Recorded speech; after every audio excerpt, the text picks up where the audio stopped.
MIDC police Thane dB पथकाच्या वतीनं एक महत्त्वपूर्ण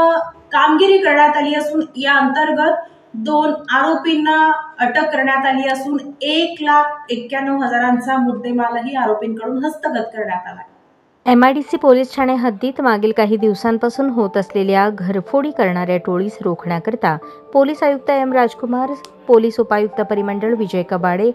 सहाय्यक पोलीस आयुक्त विभाग 1 प्रताप पोमण यांनी वरिष्ठ पोलीस निरीक्षक एमआयडीसी पोलीस ठाणे प्रमोद वाघमारे यांना गुन्हे उघडकीस आणण्याबाबत आदेशित केले होते. त्याप्रमाणे वरिष्ठ पोलीस निरीक्षक एमआयडीसी पोलीस ठाणे सोलापूर शहर यांनी गुन्हे प्रकटीकरण पथकाचे सहाय्यक पोलीस निरीक्षक भरत चंदनशिवे यांच्यासह पथकातील पोलीस अंमलदार यांना आदेशित केले होते. बातमीदाराकडून बातमी मिळाली होती की कोडाळ शाळेजवळ 2 इसम सोने विक्री करण्यासाठी येणार असल्याची माहिती मिळाल्याने सदर ठिकाणी जाऊन सदर 2 इसमांना ताब्यात घेऊन त्यांचे नाव पत्ता विचारले असता त्यांनी त्यांची नावे बंडू मधुकर पवार वय 28 राहणार ढोक बाभुळगाव तालुका मोहोळ जिल्हा सोलापूर, उमेश प्रकाश काळे वय 30 राहणार मलिकपेठ तालुका मोहोळ जिल्हा सोलापूर अशी सांगितली. त्यानंतर त्यांच्याकडे अधिक चौकशी केली असता त्यांनी विनायकनगर एमआयडीसी सोलापूर व बोळकोटे नगर एमआयडीसी सोलापूर येथे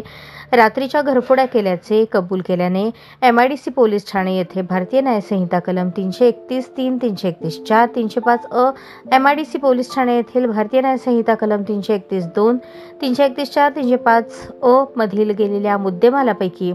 37.36 ग्रॅम वजनाचे सोन्याचे दागिने व 198.80 ग्रॅम वजनाचे चांदीचे दागिने हस्तगत करून एकूण 1,91,700 रुपये किमतीचा मुद्देमाल जप्त करण्यात आला आहे.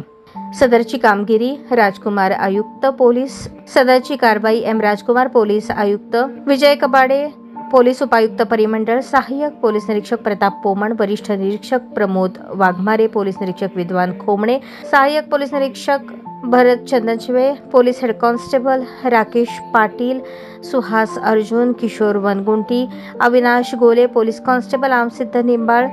सकलेन मुकादम, पोलीस कॉन्स्टेबल अव्याज बागलकोटे यांनी बजावली आहे.